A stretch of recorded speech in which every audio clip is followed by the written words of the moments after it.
ओम सभी को सादर नमस्ते जी। आप सभी का स्वागत है हमारे यूट्यूब चैनल वैदिक धर्म पर। और हम पढ़ रहे हैं सत्य प्रकाश का 11वां समोल्लास। 11वें समोल्लास के अंदर आज हम चर्चा करेंगे बहुत ही महत्वपूर्ण विषय पर।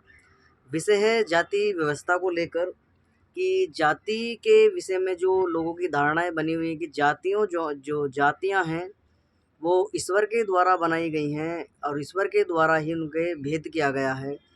तो प्रकरण, क्योंकि हमने कल ब्रह्म समाज और प्रार्थना समाज का चल रहा था, तो उसी के मध्य एक चर्चा ऋषि दयानंद के बीच में होती है। ब्रह्म समाज के एक जो व्यक्ति हैं उनसे होती है, तो वो सवाल जवाब करते हैं जाति व्यवस्था की। वो कहते हैं कि भाई जो समाज के अंदर जितनी भी जातियां बनी हुई हैं वो जातियां सारी की सारी ईश्वर के द्वारा बनाई हुई हैं।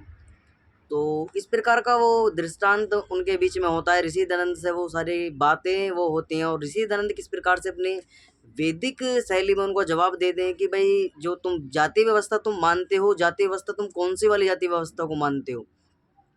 तो जब उनसे पूछा जाता है कि जी हम वो जाति व्यवस्था मानते हैं जो जाति व्यवस्था कार्य के आधार पर समाज के अंदर बटी हुई है। जैसे कि कोई लोहार का काम करता है तो वो लोहे का काम करता है तो उसको लोहार कहा जाता है। बढ़ई का काम करता है यानी लकड़ी का काम करता है तो उसको बढ़ई जाति उसको कह दी जाती है। कृषि का काम करता है, फसल आदि उगाता है, उसको किसान कह देते हैं। वैश्य उसको बोल देते हैं। व्यापार धंधा आदि करता है उसको भी वैश्य बोल दिया जाता है। जो रक्षा आदि करता है उसको क्षत्रिय कह देते हैं। तो इस प्रकार से जो है लोगों ने अपनी अलग अलग जातियां ब्रह्म समाज के एक पंडित के द्वारा वो बताई जाती है कि ये जातियां हैं। तो ऋषि दयानंद को जवाब देते हैं किस प्रकार से कि जिनको तुम जातियां मानते हो वास्तव में वो जातियां नहीं है। वास्तव में जाति क्या है, और जो तुमने मनुष्यों के अंदर इतने सारे जो जाति व्यवस्था तुमने फैला रखी है, बना दी है, जिनको तुम जाति मानते हो वो वास्तव में जातियां नहीं हैं। जातियों के विषय में महर्षि दयानंद सरस्वती बहुत ही स्पष्ट उनको जवाब देते हैं कि जातियां किनको कहा जाता है, और वो जातियां कौन सी हैं जो ईश्वर के द्वारा बनाई हुई हैं, और वो जातियां कौन सी हैं जो आपके द्वारा बनाई हुई हैं। तो ऋषि दंत बहुत ही अच्छा उनको जवाब देते हैं। तो किस प्रकार से ऋषि दंत से जब सवाल जवाब होता है सारा का सारा, तो ऋषि दंत बताते हैं कि तो कौन से ईश्वरकृत और कौन से मनुष्यकृत जातियां हैं। तो ऋषि दयानंद उनको जवाब देते हैं कि मनुष्य, पशु, पक्षी। तो ऋषि दयानंद आप जवाब दे रहे हैं कि मनुष्य, पशु, पक्षी, कीट पतंग, पौधे, वृक्ष आदि, जलीय जंतु, स्थलीय जंतु, ये जितने भी जीव हैं, ये सारे के सारे जो जीव हैं, जैसे पशुओं में गौ, अश्व, हाथी, ये सारी के सारी पशु जातियां हैं। और इनमें भी वृक्षों में पीपल, बट, आम और जितने भी वृक्ष होते हैं सारे के सारे वृक्षों की जातियां हैं। तो ऋषि दंत बड़े अच्छे सीधे स्वभाव से उनको बताते हैं कि जिससे एक कम पढ़े लिखे व्यक्ति के भी मस्तिष्क में बातें जो हैं बैठ जाएं, और उनको ठीक प्रकार से वो समझ जाएं कि जातियां वास्तव में जातियां होती क्या हैं, और जो जितनी भी जातियां तुम देखते हो सारी की सारी, और जातियों का जो एक गणना है वो किस प्रकार से की जाती है, और वास्तव में जो जातियां हैं वो कौन कौन सी हैं। तो ऋषिदंत बहुत ही अच्छा उनको जवाब देते हैं कि जैसे पक्षियों में हंस, काक, बगला आदि, जलीय जंतुओं में मछली यानी और मगरमच्छ और सर्प आदि जो पानी यानी जल के अंदर रहते हैं, ऐसे जो जलीय जीव हैं, कछुआ आदि। तो ये सारे के सारे जलीय जंतु हैं। ये जलीय जो जीव हैं इनकी अलग जातियां हैं जो जल में रहती हैं। और इसी प्रकार से जो मनुष्यों में जातियां हैं, जिनको तुम कहते हैं कि जो जातियां ईश्वर के द्वारा बनाई गई हैं, वो जातियां का मतलब वो जातियां वो नहीं है जो आप समझते हो कि कोई जाट, गुजर, राजपूत, इसे सैनी, माली आदि जो तुम समझते हो इस प्रकार की, वो जातियां नहीं है। दरअसल में वो सारे के सारे समाज हैं। तो वास्तव में ऋषि दंत बता रहे हैं किस प्रकार से जाति भेद है। तो ऋषि दंत बता रहे हैं वैसे मनुष्यों में ब्राह्मण, क्षत्रिय, वैश्य, शूद्र, अंत्यज्य जाति भेद है, ईश्वर कृत है। तो ऋषि दयानंद बता रहे हैं कि ईश्वर किस प्रकार से जाति मनुष्यों के अंदर मानता है। तो वास्तव में जो सारे के सारे तुम जितने भी मनुष्य हैं तो उनकी एक ही जाति है, चाहे वो जापान का हो, चीन का हो, बंगाल का हो, अफगानिस्तान का हो, कहीं का भी मनुष्य हो, भारत का हो, विदेश का हो, कहीं का भी हो, जिसकी शरीर की संरचना एक जैसी होती है, जो एक जैसा जिसका व्यवहार होता है, जिसका आचरण एक जैसा होता है, और देखने में एक जैसा होता है, शरीर की आकृति एक जैसी होती है। वास्तव में वो जितनी भी जातियाँ इस प्रकार की होती हैं जो एक जैसी होती है, जैसे कि हम बहुत सारे मनुष्य हैं और सारे के सारे मनुष्य हैं, तो इनको जो कहा जाएगा, इनको मनुष्य जाति कहा जाएगा। और ऐसे ही जो पशुओं में चले जाइए, पशुओं में अनेकों प्रकार की जातियाँ हैं। जैसे जो घोड़ों की अलग अलग प्रजातियाँ हैं, लेकिन जाति उनकी एक है घोड़ा। ऐसे ही तुम कुत्ते बिल्लियों में आ जाइए, कुत्तों की जो है एक जाति है, लेकिन उनमें जो अलग अलग जो हैं वो प्रजातियां हैं उनकी अलग अलग। कोई बुलडॉग है, इस प्रकार का कुत्ते ने, वो कुत्तों में भी जातियाँ होती हैं। इसी प्रकार से वृक्षों में भी जातियाँ हैं, लेकिन वृक्षों में इस प्रकार से वृक्षों में भी अनेकों प्रकार से जो प्रजातियां हैं, लेकिन जाति उनकी जो है वृक्ष बोली जाएगी। जाति वो होती है जिसके गुण एक जैसे हों और एक जैसा उसका खान पीन हो, एक जैसी व्यवस्था हो, एक जैसी दिनचर्या जिसकी हो, उसको जाति कहा जाता है। तो इसी प्रकार जो हमारी जातियां हैं, जो जो लोग अपने आप को मनुष्य जाति ना बोलकर वो अपने अपने अलग अलग संप्रदायों में अलग अलग जो उन्होंने बना रखे हैं, गुर्जर, जाट, राजपूत, इस प्रकार से जो जातियाँ चलती हैं, वो वास्तव में जातियाँ नहीं, वो सारे के सारे समाज हैं। तो ऋषि दंत बता रहे हैं कि ये जो ब्राह्मण, क्षत्रिय, वैश्य, शूद्र आदि हैं, ये ईश्वरकृत हैं। ईश्वरकृत क्यों है? क्योंकि जो ब्राह्मण है, ब्राह्मण सबसे श्रेष्ठ होता है, तो इसलिए उसको जो है सबसे उच्च रखा गया है मनुष्य जाति के अंदर। क्योंकि ब्राह्मण जो होता है वो वेदों का पढ़ने वाला होता है, वेदों का विद्वान होता है, शास्त्रों को पढ़ता है, शास्त्रों का अध्ययन करता है, शास्त्रों को पढ़ाता है, और सभी प्रकार की विद्याओं से वो गुण उसके अंदर सारी की सारी विद्याओं के होते हैं। अच्छे प्रकार से समाज को चलाने का जो दायित्व है वो सारा का सारा ब्राह्मण के ऊपर होता है। ब्राह्मण किस प्रकार से जो है समाज को, जो मनुष्य वर्ग यानी मनुष्य जाति है, उसको किस प्रकार से उसको चलाए, किस प्रकार से वो व्यवस्था समाज के अंदर बनाए, तो सारा का सारा जो दायित्व है वो ब्राह्मण के ऊपर होता है।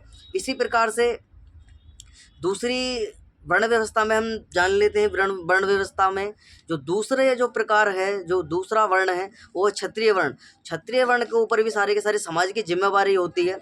वो सारे के सारे राष्ट्र की रक्षा करता है, समाज की रक्षा करता है, घर परिवार की रक्षा करता है, और सभी मनुष्यों की जो रक्षा का भार है, पशु पक्षियों आदियों का जो पालने योग्य पशु पक्षी हैं, उनका भी जो रक्षा का कार्य है वो क्षत्रिय वर्ण में जो व्यक्ति है वो करता है।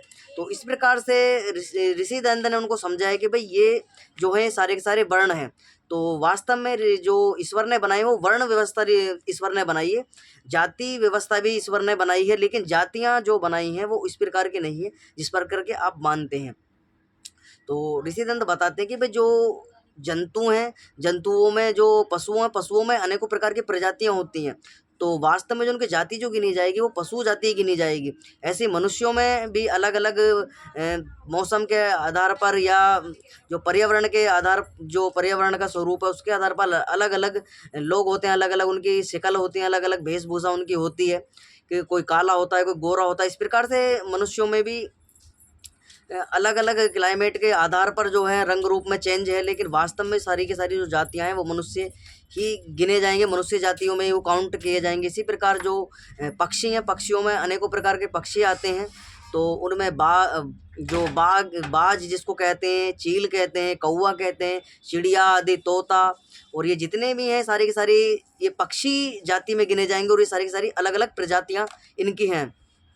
तो इस प्रकार से ऋषि दयानंद को बहुत स्पष्ट समझाते हैं ब्रह्म समाज के जो जो व्यक्ति हैं उनको, कि भाई जिसको तुम मानते हो तो इस प्रकार से जो ईश्वर है वो जाति भेद नहीं करता। जाति भेद करता है वो जो उनका जो एक ही तरह के मनुष्य वो बनाता है। सभी को मनुष्य जब वो ईश्वर निर्माण करता है, पशुओं का निर्माण करता है, पक्षियों का निर्माण करता है, जलीय जीवों को निर्माण करता है, जंतुओं का निर्माण करता है, तो सबको अलग अलग कैटेगरी में ईश्वर जो है रखता है। तो मनुष्यों को मनुष्य की कैटेगरी में रखा जाता है, जंतुओं को जंतु की में, लेकिन इन लोगों ने अज्ञानतावश इसको जाति व्यवस्था जो है अपनी, वो जाति मनुष्यों में वर्गीकृत कर लिया। अलग अनेकों प्रकार से जो है समाज को, जो मनुष्य समाज है उसको, मनुष्य वर्ग को अलग अलग विभागों में विभाजित कर लिया है। जो लोग ये मानते हैं कि भाई ईश्वर ही जाति भेद करता है, ईश्वर किसी के साथ में जाति भेद नहीं करता है, भेदभाव नहीं करता है। ईश्वर ने सभी के लिए भोजन व्यवस्था की है, पशु पक्षियों के लिए भी भोजन बनाया है। और मनुष्यों के लिए भी बनाया है, जीव जंतुओं के लिए भी, कीट पतंगों के लिए, सबके अलग अलग भोजन की व्यवस्था ईश्वर ने की। इसी प्रकार मनुष्यों के भी भोजन की व्यवस्था ईश्वर ने की। साकार जो भोजन है मनुष्य के लिए वो बनाया है, फल बनाए हैं, अनाज बनाया है, अनेकों प्रकार की साग सब्जियां आदि जो एक मनुष्य के लिए आवश्यकता है, वो इस प्रकार की वनस्पतियां औषधियां आदियों का निर्माण ईश्वर ने जो है किया है, जीवों के लिए भी किया है और मनुष्यों के लिए भी किया है। तो बहुत से ऐसे जंतु हैं जो शाकाहार पर निर्भर है, जैसे मनुष्य शाकाहार पर निर्भर है, जैसे गऊ हो गई, भैंस हो गई और घोड़ा हो गया, हाथी हो गए, सारे के सारे जो है शाकाहारी पशु हैं और ये अपने और जो है अपने शाकाहार के सिवा कोई दूसरा मांस भक्षण आदि भोजन ये नहीं खाते, अपने शाकाहार पर निर्भर रहते हैं। और कितने बलवान और कितने इनमें बल होता है, किस प्रकार से हाथी कितना बलवान होता है, पशुओं में सबसे ज़्यादा बल हाथी में होता है। तो इस प्रकार से वो शाकाहार खाता है, लेकिन मनुष्यों की एक विडंबना मनुष्य के अंदर बनी हुई है, एक वो सब चीज़ खा जाता है, उसको ईश्वर ने एक स्वतंत्रता क्या दे दी। और लेकिन जितने भी जीव जंतु पशु पक्षी आदि हैं सारे के सारे परतंत्र हैं, स्वतंत्र नहीं हैं।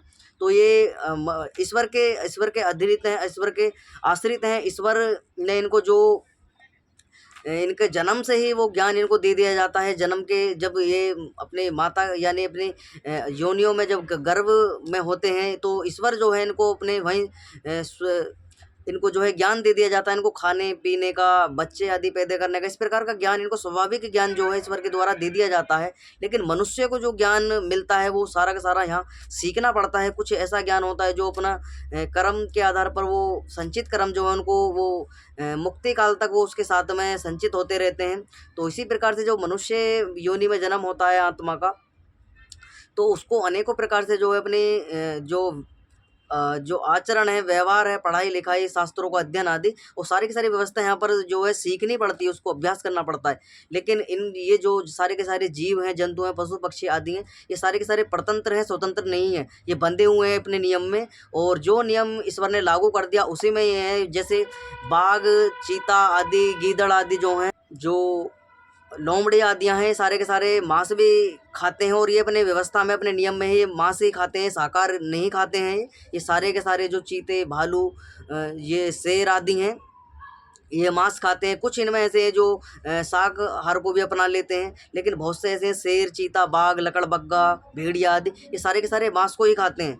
तो इनका नियम है अपना, इन्होंने ईश्वर ने बनाया है और वो अपने नियम में ही बंध कर सारी की सारी व्यवस्था को अपनी चलाते हैं, अपने जीवन को जीते हैं, अपना निर्वाह करते हैं। लेकिन मनुष्य जो है इसको स्वतंत्रता ईश्वर के द्वारा दी गई। ईश्वर के द्वारा स्वतंत्रता इसको इसलिए दी गई थी कि जिससे ये अपने जो जीवन इसको मिला है, स्वर्णिम जीवन मनुष्य का, ये अच्छे प्रकार से जो अपने कार्य हैं, शास्त्रों का अध्ययन, अपने आत्मा की उन्नति, ईश्वर को जानना, प्रकृति क्या है, इसका सब प्रकार का ज्ञान अर्जन ये कर सके और जो स्वतंत्र होकर विचरण समाज के अंदर, राष्ट्र के अंदर और जो है भूमंडल के अंदर कर सके अपना, इस प्रकार से उसको स्वतंत्रता दी गई।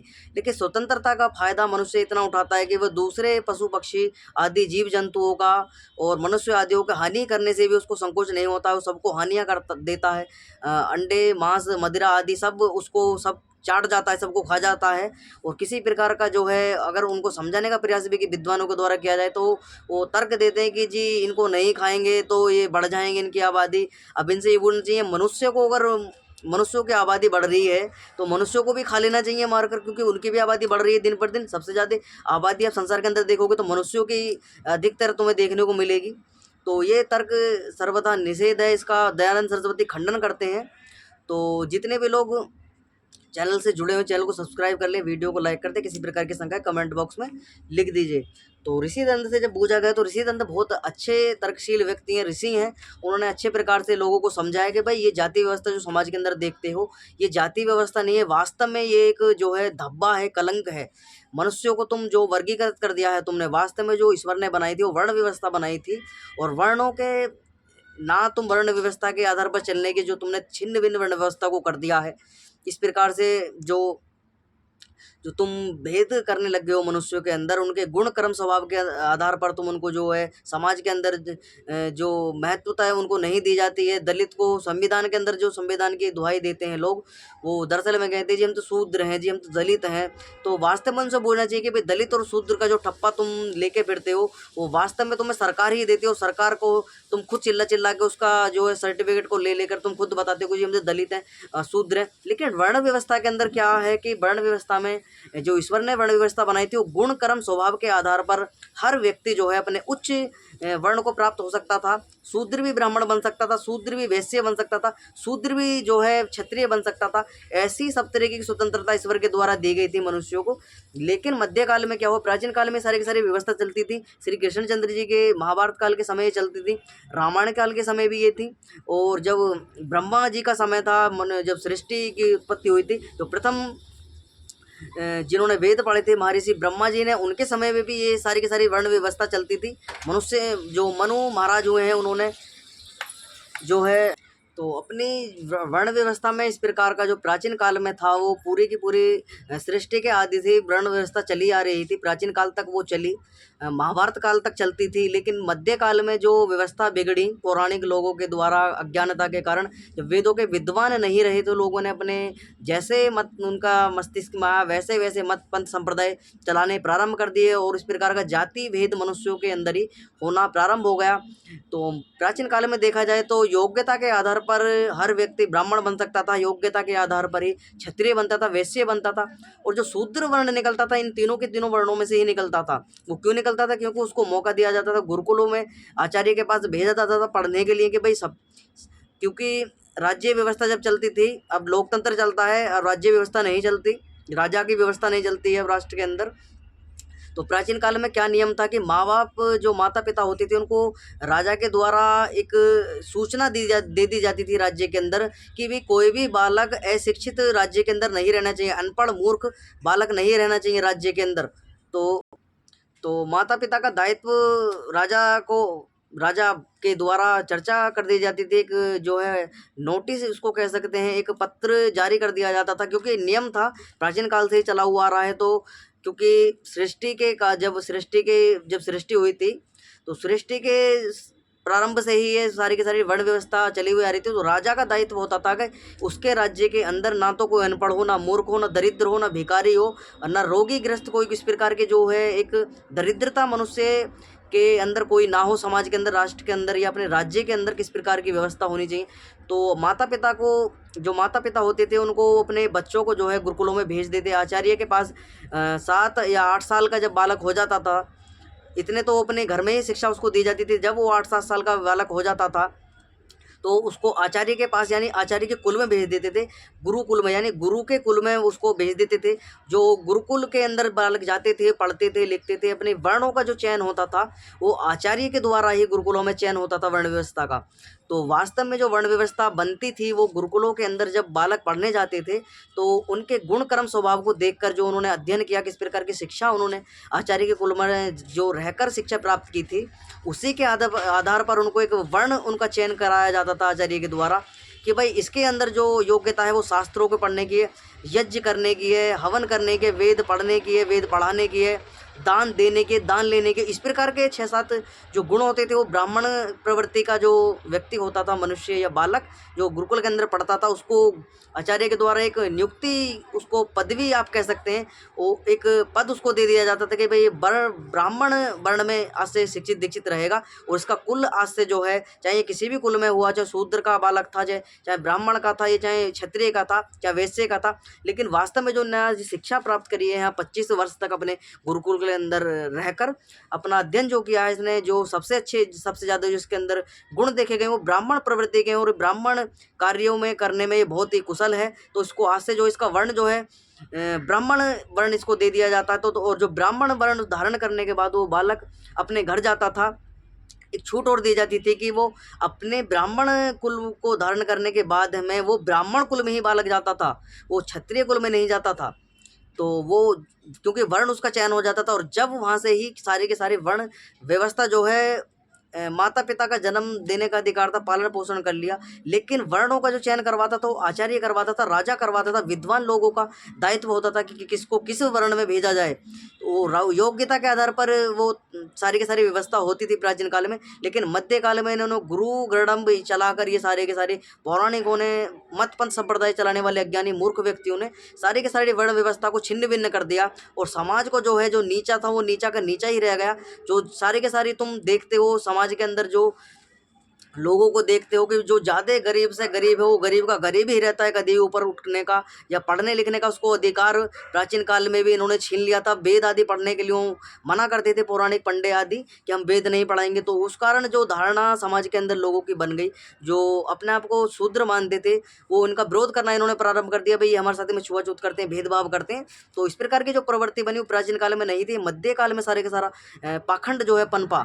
तो श्री राम के समय में इस प्रकार की व्यवस्था नहीं थी। महाभारत काल में श्री कृष्णचंद्र जी के महाराज के समय में भी ये व्यवस्था नहीं थी। वर्ण व्यवस्था चलती थी, चाहे शूद्र का बालक हो, चाहे ब्राह्मण को, क्षत्रिय को, सब के सब साथ में बैठकर पढ़ते थे, अध्ययन करते थे, गुरुकुल में जाते थे, आचार्य कुल में अपनी शिक्षा प्राप्त करते थे। तो सारी की सारी व्यवस्था जो है गुरुओं के आधार पर चलती थी। राजा सारी की सारी व्यवस्था गुरुकुल आदि की, भोजन आदि की जो व्यवस्था होती थी वो राजा करता था, राज्य के लोग करते थे, निःशुल्क गुरुकुल चला करते थे।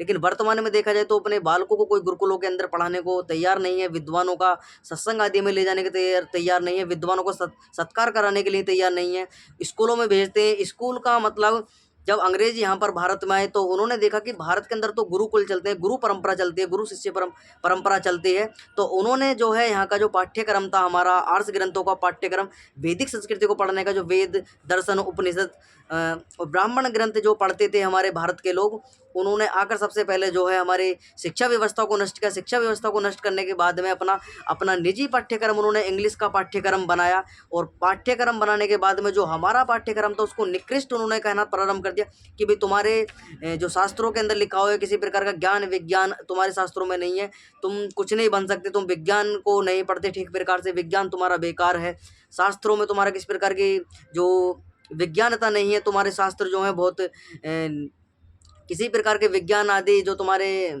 ठीक प्रकार की विद्या है तुम्हारे ग्रंथों में नहीं है। तो अपने जो ईसा कुल जिनको कहा जाता था उन्होंने एक व्यवस्था चलाई, ईसा कुल उसको कहने लगे कि भाई उन्होंने गुरुकुल की जगह ईसा कुल, ईसा का कुल का मतलब होता है ईसा मसीह का कुल, यानी ईसा के कुल में पढ़ने के लिए मजबूर बालकों को किया गया। आज भी जो तुम स्कूल नाम सुनते हो वर्तमान मध्यकाल में उसका नाम ईसा कुल हुआ करता था। अब लोग ज़्यादातर उस पर ध्यान नहीं देते, स्कूल उसको कहने लग गए। वास्तव में उसका नाम है ईसा कुल, यानी कि ईसा के कुल में पढ़ने वाले बालक। और प्राचीन काल में हुआ करता था गुरुकुल, गुरु शिष्य परंपरा चलती थी, गुरु के कुल में पढ़ने वाले विद्यार्थी, ब्रह्मचारी उनको कहा जाता था। लेकिन वर्तमान की स्थिति यह है कि लोग स्कूल करते हैं। अंग्रेजों ने देखा कि भाई इनके गुरुकुल चलते हैं, उन्होंने उसको ही कोड उसको कर अपनी भाषा में जो है ईसा कुल रख दिया। ईसा मसीह उनके जो ईसाइयों का भगवान है, उनका ईसा मसीह उसको मानते हैं, उसी के नाम पर उन्हें ईसा कुल करना प्रारंभ कर दिया, ईसा कुल चला दिए। भारत के अंदर अपनी शिक्षा व्यवस्था जो है अंग्रेजी शिक्षा व्यवस्था लागू कर दी। और किस प्रकार की शिक्षा व्यवस्था लागू करती कि जो भारत का इतिहास था उसको धूमिल करना, उसको बदनाम करना, मुगलों को महान बताना कि मुगलों ने ही सारा का सारा जो तुम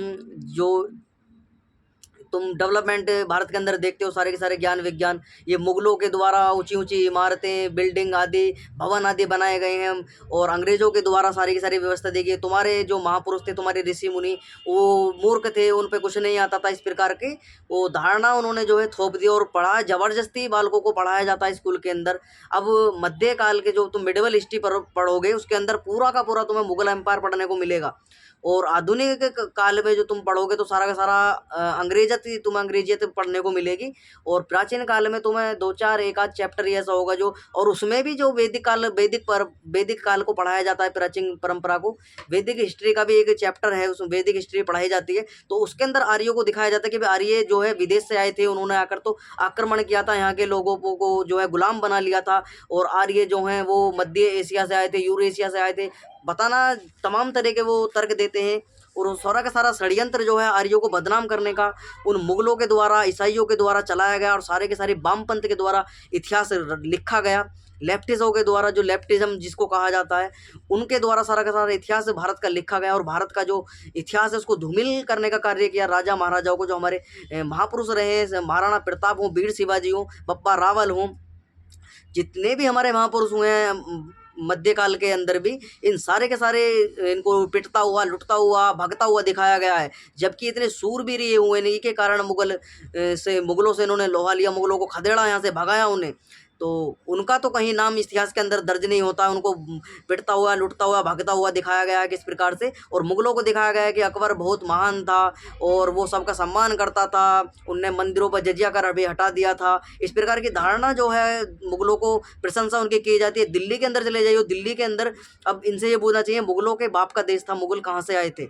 मुगल विदेश से आए थे, यूरेशिया वो अरब के कंट्रियों से आए थे, वहाँ पर उनके चले गए, उनका क्या मतलब रहेगा यहाँ पर? उन्होंने श्री राम का मंदिर तोड़ा, कृष्ण का मंदिर तोड़ा, बाबा विश्वनाथ काशी का मंदिर तोड़ दिया, और तुम्हारा सोमनाथ का मंदिर तोड़ा, अनेकों सैकड़ों शस्त्रों मंदिरों को इन्होंने तहस नहस कर दिया। सारी की सारी जो हमारी कलाकृति थी, हमारे जो कलाकार हुआ करते थे, भारत के अच्छे अच्छे शिल्पकार हुआ करते, उनकी एक अच्छी पहचान हुआ करती थी मंदिरों के अंदर, शिल्पकारी कितनी अच्छी उच्च कोटि की शिल्प विद्या हुआ करती थी, सारी की सारी इन मुगलों ने जो है तहस नहस कर दी। अंग्रेजों ने भी कोई कसर नहीं छोड़ी, अंग्रेज भी लूट कर अपने जो है इंग्लैंड उनको ले गए। आज भी म्यूजियम, बहुत सारे म्यूजियम इंग्लैंड के अंदर तुम्हें देखने को मिल जाएंगे, जिनमें यहाँ के सारी के सारे राजाओं के पोशाक, तलवार, अस्त्र शस्त्र और ग्रंथ आदि उन्होंने जोड़कर यहाँ पर अपने म्यूजियम में रख रखे हैं। लोग देखने को जाते हैं, और किस प्रकार से वो सारे के सारे षड्यंत्र उन्होंने करा और लोगों को जो मूर्ख बनाने का कार्य करा। तो ऋषिदंत बताते हैं कि वास्तव में जो जाति व्यवस्था बनाई है वो ईश्वर ने बनाई थी। पशु, पक्षी, जीव जंतु, कीट पतंग आदि अलग अलग योनियां बनाई थी, और मनुष्य के अलग योनियां बनाई थी। मनुष्यों में किसी प्रकार का भेद नहीं गया था, वो योग्यता के आधार पर भेद है। बस योग्यता जिसके अच्छी होगी वो ब्राह्मण कहा जाएगा, योग्यता थोड़ी जो है निम्न होगी वो क्षत्रिय आदि और वैश्य आदि में काउंट होंगे, और जो सबसे सम्मान व्यक्ति होगा, सम्मानित व्यक्ति, उसको ब्राह्मण की संज्ञा दी गई थी, क्योंकि ब्राह्मणों के ऊपर सारा का सारा दायित्व समाज का, राष्ट्र का रहता है। तो इसीलिए जो है ब्राह्मण को उच्च सम्मान उसको दिया गया है कि ब्राह्मण जो है मुख के समान है। तो एक श्लोक है ऋग्वेद के का, उसका जो लोग बहुत ज़्यादा उदाहरण देते हैं कि ब्राह्मण अमुखा मुखमस्सी। तो इसका उदाहरण देते हैं कि ब्राह्मण जो है वो मुख से पैदा हुए हैं, बहुराजन्य कृत्य। तो जो राजा लोग हैं, क्षत्रिय लोग हैं, वो जो है बाहु यानी बाजुओं से पैदा हुए हैं, हाथों से पैदा हुए हैं। पुरुषु तद्दृश्य वैश्य, तो इनको कहा गया कि जो पुरु जो यानी वैश्य लोग हैं वो यानी जंगा आदि से पैदा हुए हैं। तो इस प्रकार की धारणा ये थी। पत्यम शूद्रस्य जायते, तो एक तर्क और दिया जाता है कि जो शूद्र हैं वो पैरों से पैदा हुए।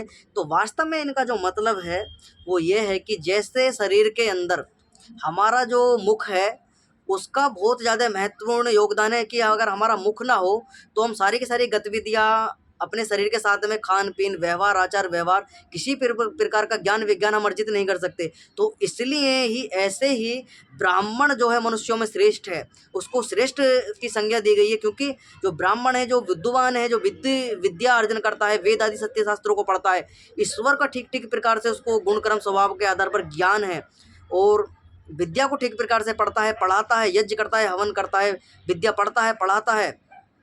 तो इसी प्रकार जो ब्राह्मण है वो मुख के समान ही श्रेष्ठ है मनुष्यों के अंदर।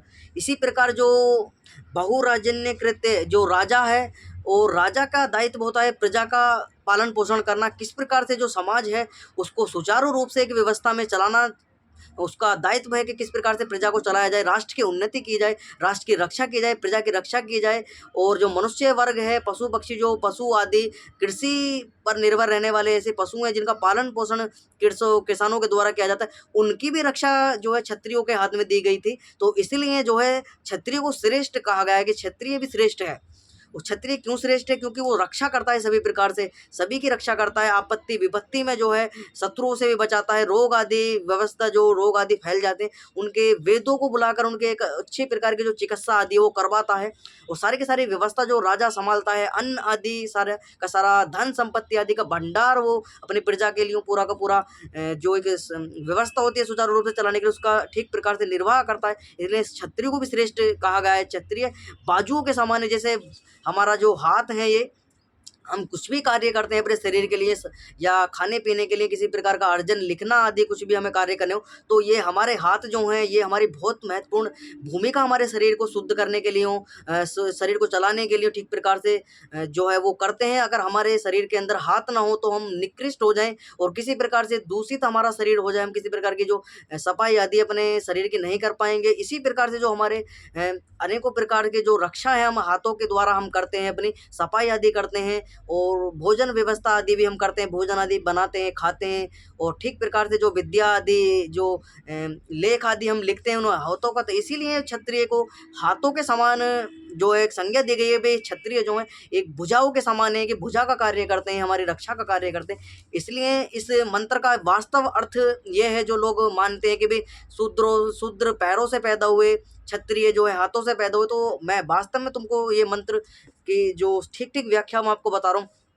इसी प्रकार से जो वैश्य लोग हैं, वैश्यों को वास्तव में जो हमारा जो उदर है यानी पेट है, यानी जो हमारा भार है, ये सारा का सारा जो क्षत्रिय है, ब्राह्मण है और तुम्हारा शूद्र है, ये सारे के सारे किस पर निर्वाह होते हैं? ये सारे के सारे निर्वाह होते हैं, निर्भय इनका जो निर्वाह करता है, जो इनका पालन पोषण करता है वो वैश्य वर्ग करता है। वैश्य वर्ग कौन? जो व्यापार करता है, कृषि करता है, फसलों को उगाता है, वन जो औषधियाँ हैं, वनस्पति आदि इनकी ठीक प्रकार से देखभाल करता है, इनको उगाता है, ठीक प्रकार से फसलों का जो है बुवाई आदि करता है, उनको प्राप्त कराता है और ठीक प्रकार से जो है सब व्यवस्था को चलाता है। तो इसलिए जो है वैश्यों को भी श्रेष्ठ कहा गया है कि भाई ये हमारे पेट के समान है, जिसके तरीके से जब तक हमारे जो पेट में अन्न ना पहुँचे तो हमारा शरीर व्याकुल हो जाता है, हम भूख के मारे तड़पते हैं, प्यास के मारे इधर उधर भागे फिरते हैं। इसलिए जो हमारा दायित्व है, हमारे जो शरीर का सबसे ज़्यादा दायित्व चलाने का है, वो इसी तरह वैश्य वर्ग पर है। वैश्य वर्ग जो कृषि आदि करेगा, व्यापार आदि करेगा, तो उससे जो हमारी व्यवस्था है, राज्य की व्यवस्था, प्रजा की खाने पीने की व्यवस्था, वो सारी की सारी सुचारू रूप से चलेगी। तो इस प्रकार की व्यवस्था वेदों के अंदर थी वास्तव में। इसलिए जो है वैश्यों को भी अच्छे उसको संज्ञा दी गई कि वे वैश्य भी बहुत अच्छे हैं, यही सारा के सारे प्रजा का राष्ट्र का पालन पोषण करते हैं, इनके ऊपर सारी की सारी जिम्मेवारी है इसके राष्ट्र के चलाने के लिए। किस प्रकार की फसल हमको उगानी है, अच्छे प्रकार से कौन सी फसल कौन से मौसम में बोनी है और किस प्रकार से हमें उससे प्राप्त होना है, ठीक प्रकार से वैश्य अपने पालन पोषण व्यापार आदि का, गौ आदि पालन पोषण, पशुओं का पालन पोषण, कृषि आदि ठीक प्रकार से फसल को उगाना, ये सारी की सारी व्यवस्था जो थी ये सारी की सारी वैश्य वर्ग पर छोड़ी गई थी। तो इस प्रकार की व्यवस्था चलती थी प्राचीन काल में। ऐसे ही शूद्रों पर आ जाए तो शूद्रों का बहुत ही महत्वपूर्ण योगदान है। शूद्रों का योगदान क्यों है कि जो हमारे जो पैर हैं, जो लोग ये कहते हैं शूद्र पैरों से पैदा हुए, वास्तव में जो सारा का सारा भार है वो शूद्रों के ऊपर है। शूद्रों के ऊपर क्यों है? शूद्र हमारे एक पैर का कार्य करते हैं। पैर का कार्य क्या करते हैं? पैर का मतलब ये नहीं कि वो पैरों से पैदा हुए, वास्तव में जो शूद्र को कहा गया कि ये हमारे पैर के समान है। पैर के समान किस लिए है कि हमारा जो पूरा शरीर का भार है, ब्राह्मण, क्षत्रिय, वैश्य आदि ये सारे के सारे हमारे इस वर्ण पर टिके हुए हैं, वैश्य शूद्र वर्ण पर टिके हुए हैं। जब तक हमारे पैर ना होंगे, पैर के बिना हम चल नहीं सकते, फिर नहीं सकते, कहीं आ नहीं सकते, जा नहीं सकते, तो किसी प्रकार का जो कार्य है हम ठीक प्रकार से नहीं कर सकते, क्योंकि हमारे पैर होने बहुत ही आवश्यक है। इसीलिए चौथा वर्ण भी जो आर्यों का है वो बहुत ही महत्वपूर्ण रोल जो है अपने वर्ण व्यवस्था के अंदर निभाता है। इसलिए शूद्रों को भी महत्वपूर्ण कहा है, उनको आर्य कहा गया है कि जो विद्या से हीन है, जो विद्या उसको पढ़ने से भी नहीं आई, तो बल उसके अंदर है, कार्य अच्छा ठीक प्रकार से करना जानता है और जो सेवा आदि का कार्य कर लेगा, तो उनको एक मौका दिया जाता था शूद्रों को भी कि भी तुम उच्च वर्ण को धारण कर सकते हो, तुम वैश्य भी बन सकते हो, शूद्र भी बन सकते हो और ब्राह्मण भी बन सकते हो। तो उनको एक मौका आचार्य के द्वारा, राजा के द्वारा, यानी जो समाज के विद्वान लोग होते थे उनके द्वारा दिया जाता था कि भाई तुम जो है एक वर्ण का तुम चयन कर लो। तुमने गुरुकुल के अंदर तुम रहे, ठीक प्रकार से तुम पे शिक्षा आदि तुमने नहीं पढ़ी, तो तुम पे ज्ञान अर्जन तुमने नहीं किया, तो तुमको एक मौका दिया जाता है कि तुम इन तीनों वर्णों में से जो है एक वर्ण का चयन कर लो। जिस भी वर्ण का तुम धारण करने चाहते हो, चाहे तुम ब्राह्मण बनना चाहते हो, वैश्य बनना चाहते हो या तुम क्षत्रिय बनना चाहते हो, तो तीनों में से जो एक वर्ण का चयन कर लीजिए और उसकी सेवा का दायित्व तुम जो है अपने कंधे पर लीजिए। और जो ठीक प्रकार से जैसे ब्राह्मण कार्य करता है उसी प्रकार से तुम ब्राह्मण का सेवा सत्कार आदि करो, उससे गुण लो उसके। जो ब्राह्मण क्षत्रिय जो वेद को पढ़ता है, तुम उससे कहो कि भाई हमको भी वेद पढ़ाएं और हम तुम्हारी सेवा करें, तुम बदले में हमको जो है वेद आदि सत्य शास्त्रों का हमको जो है अध्ययन कराइए। तो इसी प्रकार से जो वो शूद्र व्यक्ति भी जो है ब्राह्मण को प्राप्त हो जाता था। इसी प्रकार जो क्षत्रिय के ऊपर भी दायित्व था कि भी उसी को भी, शूद्र को भी एक छूट दी जाती थी समाज के द्वारा, विद्वानों के द्वारा, राजा के द्वारा, आचार्य के द्वारा कि भाई तू वो उसको पूछ लिया जाता कि भाई कौन से तीनों वर्ण की सेवा करेगा, तो वो कहता था कि जी मुझे क्षत्रिय की सेवा करनी है। तो उसको कहते थे कि जा भाई तू क्षत्रिय कुल की सेवा कर और क्षत्रिय के यहाँ पर जा, और जो क्षत्रिय के अंदर गुण है रक्षा के, वो सारे के सारे गुण तू अपने अंदर ग्रहण कर और तू भी क्षत्रिय वर्ण को प्राप्त हो। तो वास्तव में प्राचीन काल में ये कोई नहीं चाहता था, ऋषि मुनियों की जो ईश्वर की जो बनाई हुई व्यवस्था थी कि कोई भी शूद्र रहे, कोई भी शूद्र रहे, इस प्रकार की व्यवस्था नहीं चाहता था कोई भी। तो उनको मौका दिया जाता था। लेकिन वर्तमान में जो मध्यकाल का समय है उसके अंदर देखा जाता है कि जो शूद्र है वो शूद्र का शूद्र ही है, चाहे उसके कितना भी पढ़ा लिख ले, उसके पिता माता पिता कितने पढ़े हो, वो कितना पढ़ा हो, उसकी संतान कितनी पढ़ ले, वास्तव में वो शूद्र के घर में उन्होंने अगर जन्म ले लिया तो वो आजीवन शूद्र का शूद्र ही रहेगा। समाज के अंदर किसी प्रकार की इस व्यवस्था मध्यकाल में नहीं थी। अब वर्तमान में देखा जाए तो अपनी अपनी योग्यता के आधार पर लोग उच्च उच्च पदों को प्राप्त करते हैं। तो वास्तव में ऐसे ही उच्च पदों की व्यवस्था प्राचीन काल में थी, जो ऋषि मुनियों के द्वारा गुरुकुल आदि की व्यवस्था की जाती है, उनमें सारी की सारी वर्ण व्यवस्था चलती थी। तो वर्ण व्यवस्था हमने ठीक प्रकार से समझी कि किस प्रकार से मनुष्यों में जो ईश्वर ने किसी प्रकार का भेदभाव नहीं किया, मनुष्य मनुष्य बनाए, जीव जीव बनाए, पशु पक्षी बनाए, और कीट पतंग आदि बनाए, वृक्ष आदि बनाए, तो सबके अलग अलग योनियां बनाई ईश्वर ने, जिसके गुण कर्म स्वभाव जैसा उनका कर्म था, जैसे उनका कर्म उन्होंने किए थे अपने मनुष्य। क्योंकि सारे के सारे जो हमारा योनियों का निर्धारण होता है इस मनुष्य जीवन से हमारा निर्धारण होता है, जब हम मनुष्य जीवन में हैं। अब इसी क्योंकि मनुष्य जीवन एक ऐसा स्वर्णिम जीवन है जो कार्य को करता है ठीक प्रकार से, जो सब व्यवस्था को मस्तिष्क को चलाने वाला है, और ठीक प्रकार से जो है अच्छे बुरे का जो एक निर्णय करने वाली बुद्धि मस्तिष्क है वो मनुष्य के पास ही है। पशु पक्षियों के पास में इसी प्रकार की बुद्धि नहीं है, वो किसी प्रकार का ठीक ठीक निर्णय नहीं कर पाते। उनको तो एक भोग योनियां दे दी गई है कि इस योनि में रहिए और तुम जो तुम्हें करना है अपने उसको नियम में ईश्वर बांध देता है अपने जन्म के समय से ही, तो वो अपने नियम में बंद कर रहते हैं। लेकिन मनुष्य को स्वतंत्रता दी जाती है कि भाई तुम सबकी रक्षा सेवा सत्कार आदि, पढ़ाओ लिखाओ, सेवा करो, भोजन व्यवस्था, कृषि व्यापार आदि सब चीज़ करो। तो सारे के सारे व्यवस्था वर्ण व्यवस्था के आधार पर मनुष्यों को भी वर्गीकृत ईश्वर करता है, और तुम अच्छे गुण कर्म स्वभाव के आधार पर जो है उच्च उच्च वर्णों को प्राप्त होइए और वेद आदि सत्य शास्त्रों को पढ़िए। लोगों को जो है ईश्वर मार्ग पर, ईश्वर भक्ति मार्ग पर तुम लेके चलिए। ईश्वर का ठीक प्रकार से जो विद्वान लोग हैं, ब्राह्मण लोग हैं, उनको ठीक प्रकार से सत्कार कराइए। उनको जो है ईश्वर प्रकृति और आत्मा का ठीक ठीक प्रकार से उनको भेद बताइए कि ईश्वर क्या है, जीव क्या है, आत्मा क्या, प्रकृति क्या है, इनको ठीक प्रकार से बताइए इनका सारा का सारा। और इनकी सारे ठीक प्रकार से ज्ञान विज्ञान को, वेद आदि शास्त्रों को पढ़कर, दर्शनों को, उपनिषदों को, ब्राह्मण ग्रंथों को ठीक प्रकार से पढ़िए, व्याकरण आदि पढ़िए, संस्कृत भाषा को पढ़िए। तो इस प्रकार से तुम अपने मनुष्य जीवन का जो एक मनुष्य वास्तव में जो मनुष्य बनता है उस मनुष्यत्व को तुम वास्तव में मनुष्यों को वास्तव में मनुष्य बनो। तो मनुर्भव की भाषा, मनुर्भव का जो व्याख्यान है वो दिया गया है वेदों के अंदर कि मनुर्भव मनुष्य बनो। मनुष्य को कहा जाता है कि जब आर्य समाज के अंदर तुम जाओगे तो वहाँ एक सिद्धांत चलता है आर्य समाज के अंदर कि मनुर्भव की संज्ञा दी जाती है कि मनुर्भव यानी कि मनुष्य बनो। सबसे पहले तुम क्या बनो, तुम जज वकील आदि मत बनो, सबसे पहले तुम मनुष्य बनो। एक ठीक प्रकार से यानी कि अच्छे बुरे का ख्याल करने वाला, अच्छे बुरे की जानकारी, अच्छा क्या है, गलत क्या है, सही क्या है, इसका ठीक ठीक निर्णय करने वाली बुद्धि अपने अंदर विकसित करो। जब जाकर एक वास्तव मनुष्य बनता है जो अच्छी प्रकार से सही गलत का निर्णय करने जान जाता है, उसको वास्तव में मनुष्य कहा जाता था। इसलिए वेदों में कहा गया कि वास्तव में मनुष्य बनो। इसलिए मनुष्यों का जन्म जो होता है, मनुष्य जन्म, उसका यही जीवन से लेकर, जन्म से लेकर मृत्यु पर्यंत तक वही उसका कर्तव्य रहता है कि वो वास्तव में मनुष्य बने, अपना वो ज्ञान विज्ञान को अर्जन करे जीवन। क्योंकि मनुष्य जब जन्म से लेकर मृत्यु पर्यंत तक कुछ ना कुछ सीखता ही रहता है, वो पूर्ण नहीं है, उसकी बुद्धि इतनी विकसित नहीं है मनुष्य की। तो वो कुछ ना कुछ जो भी वो सीखता रहता है जन्म से लेकर मृत्यु पर्यंत तक, और इसलिए वो सीख कर जो है अपने मोक्ष आदि जो ईश्वर की व्यवस्था है, जन्म मरण आदि से मुक्त हो जाता है, मोक्ष आदि को प्राप्त होता है, ईश्वर के सानिध्य में रहता है, अनेकों करोड़ों वर्षों तक वो मुक्ति का सुख भोगता है। तो इसी प्रकार ऋषि दंड ने बताया कि जो एक व्याख्यान लोगों के बीच में मध्य धारणा बनी हुई थी, वो गलत धारणा है कि भाई मनुष्य के द्वारा जो भेद किया गया है, मनुष्य के द्वारा भेद किया गया है। लोग एक दूसरे में हीन भावना करते हैं, तू छोटा है, तू बड़ा है। तो इस प्रकार की भेदभाव भावना जो है, घृणित भावना, वो वेदों के अंदर नहीं है, शास्त्रों के अंदर नहीं है, मनुस्मृति के अंदर भी नहीं है। जो लोग मनुस्मृति के ऊपर आक्षेप लगाते हैं, मनुस्मृति के अंदर मनुवादी आदि, दलित यानी भीमवादी जो है, अपने आप को अम्बेडकरवादी मानते हैं, परिहारवादी मानते हैं, वो सारे का सारा वेदों के ऊपर ठीठरा फोड़ते हैं अपना, कि भाई वेदों के अंदर हमको पढ़ने का अधिकार नहीं गया। भाई पढ़ने का अधिकार सभी को है, जो मनुष्य मात्र को पढ़ने का, वेद पढ़ने का अधिकार है। वेदों के अंदर स्पष्ट लिखा गया है, मनुष्य मात्र को वेद पढ़ने का अधिकार है।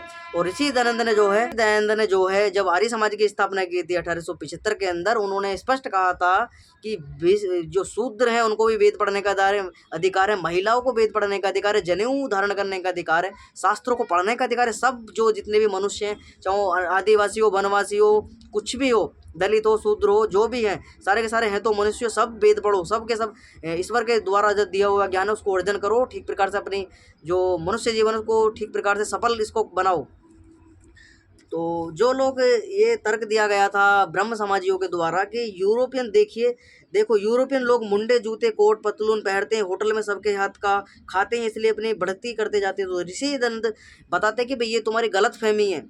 इन चीज़ों को करने से, जूते कोट पैंट पतलून आदि पहनने से कोई भी व्यक्ति जो है विद्वान नहीं होता है, उनकी वृद्धि नहीं होती है। तो ये तुम्हारी भूल है, क्योंकि मुसलमान अंत्यज लोग सबके हाथ का खाते हैं, पुनः उनकी उन्नति क्यों नहीं होती। जो यूरोपियन में बाल्यावस्था में विवाह ना करना, लड़का लड़की को विद्या सुशिक्षा कराना, स्वयंवर विवाह होना, बुरे बुरे आदमियों का उपदेश नहीं होता, वे विद्वान होकर किसी के पाखंड में नहीं फंसते। जो कुछ करते हैं सब परस्पर विचार और सभा से निश्चित करा के करते हैं। सब जाति की उन्नति के लिए तन मन धन व्यय करते हैं, आलस्य को छोड़ उद्योग किया करते हैं। तो ऋषि दयानंद बता रहे हैं कि वो जो अंग्रेज लोग हैं, जिनका उदाहरण ये लोग देते हैं, तो अंग्रेजों की वास्तव में ऋषि दयानंद प्रशंसा नहीं कर रहे हैं, उनको एक बता रहे हैं कि किस प्रकार से जो ब्रह्म समाजियों के द्वारा एक संज्ञा दी गई थी। जो ये जो लोग हैं, जो अंग्रेज लोग हैं, यानी कि जो अंग्रेज हैं, ये अच्छे प्रकार से विद्वान लोग होते। तो ऋषि दंत बता रहे हैं कि ये जो क्या करते हैं, ये छोटी उम्र में जो है अपने विवाह आदि इनके संस्कार नहीं होता है, और ये अपने एक ही जो उनका नियम है उसमें बंधकर अपने जीवन को जीते हैं, और जो इनका धर्म ग्रंथ है बाइबल आदि उनको पढ़ते हैं ठीक प्रकार से। लेकिन तुम में क्या विडंबना है, जो ऋषि दंत बताते हैं, तुम वेद आदि सत्य शास्त्रों को तुम अध्ययन नहीं करते, अपनी मातृभाषा में तुम पढ़ाई नहीं करते, अपने तुम माए बाप जो है दूसरों को जो तुमने धारण कर ली है, जो यूरोपियन यानी कि यूरोपियन जो कल्चर तुमने धारण कर लिया, यूरोपियन वेशभूषा तुमने धारण कर ली है अंग्रेजों की, उससे तुम बचना चाहिए। वास्तव में जब ये अंग्रेज लोग भारत में आए तो ऋषि दंत स्पष्ट बताते हैं, क्योंकि जो यूरोप है, यूरोप का जो क्षेत्र है वो ठंडा प्रदेश, ठंडी वहाँ की जलवायु हो, तो वहाँ पर अधिक ठंड पड़ती है। और जो इंग्लैंड आदि का क्षेत्र है, रूस आदि, ये सारे के सारे ठंडे देश हैं, इनके अंदर जो है ठंड बहुत अधिक पड़ती है, तो इसलिए वो गर्म कपड़े पहनते हैं और मोटे कपड़े, टाई बेल्ट कोट पैंट आदि पहनते हैं। तो लेकिन वास्तव में जो अपनी उन्होंने पोशाक आदि जो वेशभूषा थी, क्योंकि हमारा जो भारत का जो क्षेत्र है वो जलवायु के आधार पर अलग अलग क्षेत्रों में जिस जिस प्रकार की जलवायु है उसी प्रकार पर मौसम का परिवर्तन होता रहता है भारत के अंदर। लेकिन गर्मी भी जब भारत के अंदर वो आए थे लगभग 300-400 साल पहले यहाँ, तो वो अपनी वेशभूषा में ही रहते थे। वो कोट पैंट पहनते थे, लंबे लंबे जूते और बूट जिनको कहा जाता है वो पहनते थे, और टोपी आदि लगाते थे। वो किसी प्रकार के चाहे कितनी भी भयंकर गर्मी क्यों ना पड़ रही हो, वो उसको धारण करते थे। तो ऋषि दंत इनको बता रहे हैं कि भाई तुम जो अपने वेशभूषा को त्याग दिया है, तुमने कुर्ता पजामा आदि, धोती कपड़ा आदि, सूती खादी वस्त्रों को तुमने त्याग दिया है। वास्तव में उनकी वृद्धि इसलिए है क्योंकि उन्होंने जो अपने जूते आदि को भी वो बहुत महत्वता देते हैं। जूते आदि वो पहनते, अपने पोशाकों को किस प्रकार से वो धारण करते हैं। उन्होंने अपना कल्चर जो अपनी वेशभूषा जो अंग्रेजी वेशभूषा थी उसको भारत में आने के बावजूद भी नहीं छोड़ा, और तुम पे उसको लागू करवा दिया, तुमको अपने अधिकृत कर लिया। तुमको उनका जो तुम कोट पैंट आदि तुम पहनते हो। भारत के अंदर एक व्यवस्था देखने को मिलती है, जो नौकरी पैसे वाले व्यक्ति हैं जो नौकरी आदि करने जाते हुए, उनके दफ्तरों में जाओगे तो दफ्तरों के अंदर देखने को मिलता है लोग जूते आदि पहनकर जाते हैं, जूते आदि कोट पैंट। इस प्रकार का गर्मी, कितनी भयंकर गर्मी पड़ती है। तो जलवायु के मौसम के आधार पर जो चाहे कितनी भी ठंड पड़ रही हो, गर्मी पड़ रही हो, तो उनका कंपनियों का एक नियम होता है कि वे जूता पर अपनी यूनिफॉर्म में, जो कंपनी का यूनिफॉर्म हो उसमें ही आएगा, चाहे कितनी भी ठंड पड़ रही हो, गर्मी पड़ रही हो, उसी प्रकार उसमें आना है। तो ये भेदभाव जो भारत की जनता के साथ में होता है, तो वास्तव में जो व्यवस्था वो बदलनी चाहिए, मौसम के आधार पर सारा का सारा व्यवस्था होनी चाहिए। जिस प्रकार का मौसम है भारत के अंदर, जो व्यापार आदि करते हैं उनको उसी प्रकार के वेशभूषा मौसम के आधार पर कपड़े उनको ग्रहण करने चाहिए। तो प्राचीन काल में जो लोग होते थे वो अपने व्यापार आदि करते थे, धंधा आदि करते थे, तो मौसम के आधार पर जो है वो अपने वस्त्रों को भी धारण करते थे प्राचीन काल में। लेकिन मध्यकाल में और जो आधुनिक भारत का जो समय रहा, ये लगभग 300-400 वर्षों का, इसके अंदर अंग्रेजों ने पूरी की पूरी व्यवस्था को तहस नहस कर दिया। पूरी की पूरी व्यवस्था अपनी जो एक अंग्रेजी व्यवस्था थी उसको लागू कर दिया मनुष्यों पर, भारत की जनता पर जबरदस्ती थोपे गए हुए। तो ऋषिदंत लिखते हैं कि देखो वे अपने देश के बने हुए जूतों को भी और कचहरी में जाने देते, कार्यालय में, ऑफिस में जाने देते, इसी देसी जूते को नहीं जाने देते। तो ऋषिदंत बता रहे हैं कि वो लोग, अंग्रेजी लोग जो हैं, वो अपने जो बनाए हुए जूते हैं उनको तो अपने ऑफिस, दफ्तर या आदि कार्यालय आदि में जाने देते हैं, लेकिन भारत के अंदर जो बने हुए जूते हैं उनको महत्वता नहीं देते, उनको जाने भी नहीं देते। और लोग जो भारत के लोग हैं किस प्रकार से उनमें भेदभाव करते हैं। तो ब्रह्म समाजियों को एक गलत धारणा बनी गई थी, वो कहते थे कि भी अंग्रेज बहुत अच्छे हैं, किसी के साथ भेदभाव नहीं करते। तो ऋषिदंत को बता रहे हैं कि उनको उनके मुंह पर जो एक जो ब्राह्मण समाज का एक व्यक्ति था जो तर्क वितर्क ऋषिदंत से कर रहा था, उसको ठीक प्रकार से बताते कि भी देखो अंग्रेज हमारे साथ में, तुम कहते हो कि जो हमारे साथ में जो है भेदभाव नहीं करते, तो देखो ये अपने बनाए हुए स्वतंत्र जो अपने इनके स्व निर्मित यानी इनके देश की निर्मित वस्तुएं हैं, जूते हों, कपड़े हों, चप्पल हों, हैट हो, कुछ भी जो इनकी वस्तु इनके देश से निर्मित है उसको कितनी ये महत्वता देते हैं, उसको अपने ऑफिस आदि, कार्यालय आदि, दफ्तर में आदियों में जाने देते हैं। लेकिन मनुष्य के अंदर भी ये भेदभाव करते हैं। भारत के जो लोग हैं उनको अपने दफ्तरों में, अपने कार्यालयों में जाना अलाउ नहीं है। और एक लिख दिया जाता था दफ्तरों के आगे, Indians are dog, Indian dog are not allowed, इस करके पोस्टर लगे हुए होते थे अंग्रेजों के कार्यालयों के आगे, अंग्रेजों के दफ्तरों के आगे और अंग्रेजों के जो भवन आगे दी होती थी जहाँ अंग्रेज रहते थे उनके चर्चों के आगे, तो उसके आगे लिखा होता Indian dog are not allowed, इस प्रकार का वाक्य वहाँ लिखा होता। भारतीयों को और कुत्तों का आना यहाँ सख्त मना है, इस प्रकार का। लेकिन लोग जो हैं आज भी चाटुकारिता में अंग्रेजों को महत्वता देते हैं। तो ऋषिदंत ने उस व्यक्ति के सामने, ब्रह्म समाजी के व्यक्ति के सामने उनको बताया कि भाई किस प्रकार से तुम्हारे साथ में भेदभाव होता है। अगर इनके साथ में तुम्हारे साथ में भेदभाव ना हो तो क्यों लिखा है इन्होंने dogs are not allowed, Indians यानी भारतीय और कुत्तों का आना यहाँ सख्त मना है, इस प्रकार के बोर्ड क्यों लगे हैं जो तुम ये कहते हो। तो ऋषिदंत बताते हैं कि तुम्हारे सब देश में निर्मित वस्तुओं को भी ये प्रायोरिटी नहीं देते, उनको महत्वता नहीं देते हैं, उनका ठीक प्रकार से जो है तुमको पहनने भी नहीं देते हैं, ना अपने कार्यालय के अंदर लाने देते हैं, आपको घुसने नहीं देते हैं। और जो एक इस प्रकार की धारणा बनी थी, अगर अंग्रेज सामने से आ जाए तो लोग रास्ता बदल देते थे, इधर उधर भागना प्रारंभ कर देते। अंग्रेज की गाड़ियों के आगे से भी निकलना मना था। अंग्रेजों के आसपास जो भवन आदि निर्मित, उनके चर्च आदि हुआ करते थे, उनके नज़दीक भी जाना भारतीयों को जो है अलाउ नहीं था।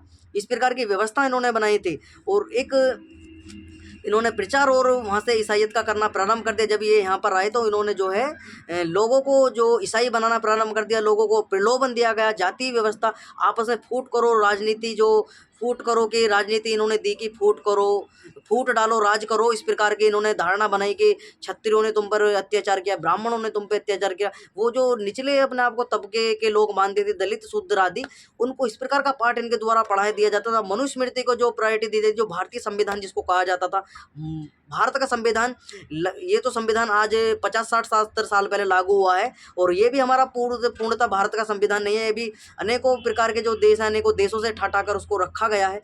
वास्तव में जो हमारा भारतीय संविधान था वो मनुस्मृति आधारित था, वेदों के आधारित संविधान हमारा चला करता था।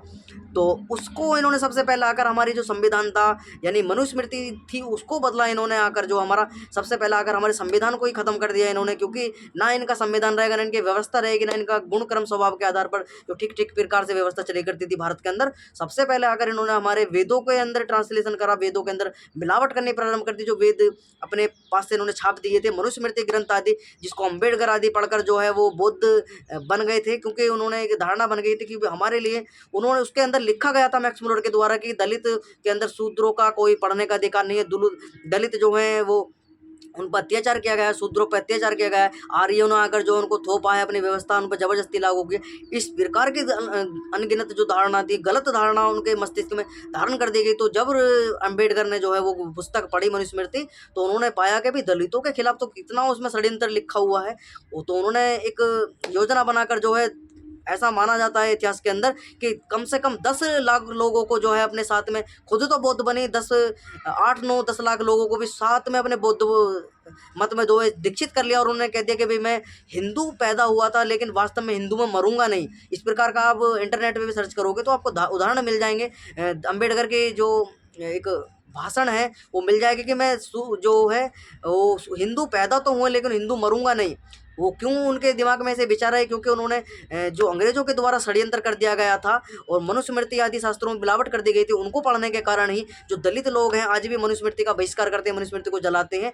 और 25 दिसंबर को एक, क्योंकि जो अंबेडकर ने जो है वो मनुस्मृति जलाई थी, तो ये दहन दिवस के नाम के रूप में उसको मनुस्मृति को जलाते हैं। जो दलित लोग हैं वो वास्तव में अपने आप को दलित भी कहते हैं और अपने आप को कहते हैं कि हम पे अत्याचार भी होता है। और दलित का जो ठप्पा है वो वास्तव में सरकार के द्वारा ही खुद उनसे मांगते हैं कि भाई हम दलित हैं, हमारे अधिकार होने चाहिए। वास्तव में कितने ही पढ़े लिख लें और कितनी भी उन्नति इनकी हो जाए, वास्तव में फिर भी ये दलित ही रहते हैं। और ब्राह्मणों को और क्षत्रियों को इस प्रकार से इनके एक मस्तिष्क में इनकी धारणा बनी हुई है कि जो क्षत्रिय हैं, ब्राह्मण, उन्होंने हम पर अत्याचार किया। वास्तव में तुम पर अत्याचार जो किया गया था वो ऐसे तथाकथित नाम के व्यक्ति जो नाम के क्षत्रिय बन बैठे थे, नाम के ब्राह्मण बन बैठे थे, वास्तव में शास्त्रों से राष्ट्र आदि समाज आदि से किसी का कोई उनका मतलब सतलब नहीं था।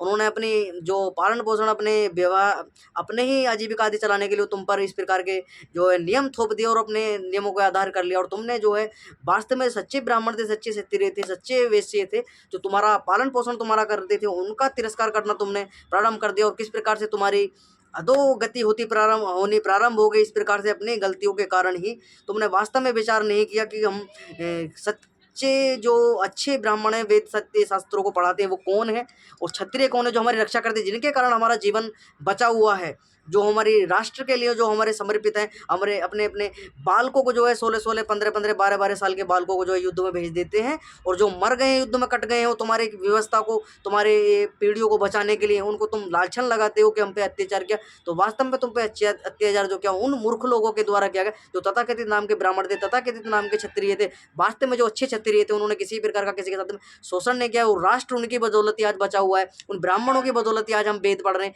और आपके द्वारा आपके तक ये ज्ञान विज्ञान जो हम तुमको बता रहे हैं, उन्हीं की बहुत ही मेहरबानी है, उनकी साधुवाद उनको दिया जाता है, उन ब्राह्मणों को, उन क्षत्रियों को, जिसके कारण हम बचे हुए हैं, हमारी पीढ़ियां बची हुई हैं। तो ऋषि दंड बता रहे हैं कि भाई जो तुम कहते हो वो भेदभाव नहीं है, ये तुम्हारी वस्तुओं को भी जो है अपने अंदर नहीं जाने देते, अपने भवनों में नहीं जाते देते, अपने दफ्तरों में नहीं जाते, तुमको जो है चप्पल आदि भी नहीं पहनने देते हैं। और अगर अंग्रेजी के सामने कोई व्यक्ति जाता, चप्पल सिर पर धर के जानी पड़ती थी, जूता सिर पर रख के जाना पड़ता था, और लेट कर उसके अंग्रेज के सामने से निकलना पड़ता था। इस प्रकार की व्यवस्था थी अंग्रेजी जमाने के समय। तो जो लोग ये पढ़ाई करते हैं तो ऋषि दंड को समझाते हैं, जो ब्रह्म समाज के व्यक्ति थे, कि भाई ये तुम्हारी धारणा जो है गलत है, तुम्हारे कुछ कार्य इन्होंने अच्छे कर दिए, सती प्रथा आदि बंद कर दी, बहुत अच्छा कार्य है, वो होना चाहिए था, ये बहुत पहले बंद हो जाना चाहिए था। जो मध्यकाल में मुगलों का समय था, उस समय ये बंद होना जाना चाहिए था। ये उससे पहले भी जो पुराने की प्रवृत्ति थी उसमें ही बंद हो जाना चाहिए था, लेकिन वास्तव में बंद नहीं हुआ। इसकी एक धारणा जो मृत्यु किसी की होती थी और मरना किसी और को पड़ जाता था उसके साथ में, ये बहुत अच्छी व्यवस्था अंग्रेजों ने की। ठीक है कि बंद हो गई, ये होनी भी चाहिए थी, ऋषि दयानंद ने उसका समर्थन किया कि हाँ बंद होनी चाहिए थी। फिर ऋषि दयानंद कहते कि भाई वास्तव में जो एक दो चार काम इन्होंने कर दिए हैं उसकी तुम ये मत ना मानो कि ये तुम्हारे फेवर में है, तुम्हारे लिए अच्छे हैं, और तुम अपने जो शास्त्रों की निंदा करते हो, अपने महापुरुषों की निंदा करते हो, तो अपने महापुरुषों की निंदा आदि करनी जो है बंद करिए। तो ऋषि दयानंद को बताते हैं कि भाई जो तुम ये मानते हो कि साथ खाने से, अंग्रेजों के साथ खाने से, मुसलमानों के साथ खाने से और सभी के हाथ का खाने से जो है वो जाति व्यवस्था बदल जाएगी, तो वो बताते हैं कि ईसाई लोग जो होटलों में जाते हैं सभी के हाथों का खाते हैं, फिर भी वो अपने मत में ही अडिग रहते हैं और सबके जैसे वेशभूषा नहीं धारण कर लेते।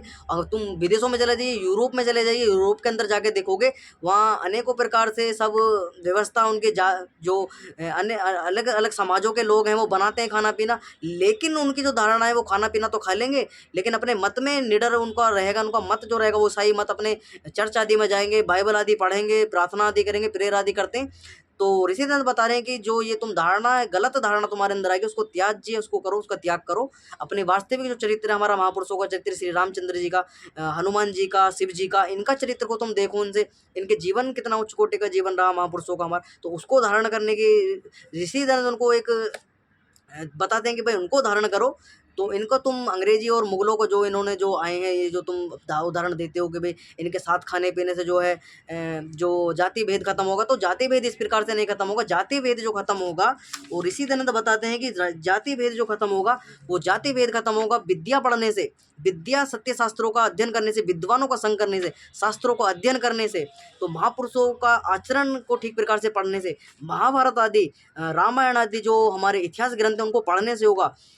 और तुम्हें पढ़ने पड़ेंगे, वेद पढ़ने पड़ेंगे, तुम्हें उपनिषद पढ़ने पड़ेंगे, दर्शन पढ़ने पड़ेंगे, ब्राह्मण ग्रंथ पढ़ने पड़ेंगे, और तुम्हें विद्वानों का जो है संग करना पड़ेगा। तो ऋषि दयानंद इनको ये बताते हैं कि भाई जो तुम्हारा ये उद्देश्य है और जो तुम्हारी मानसिकता है ये गलत नहीं है। जो तुमको एक समाज के अंदर एक तुमको प्रतिष्ठा मिल सकती है, विद्वान आदि को सत्कार करने से मिल सकती है।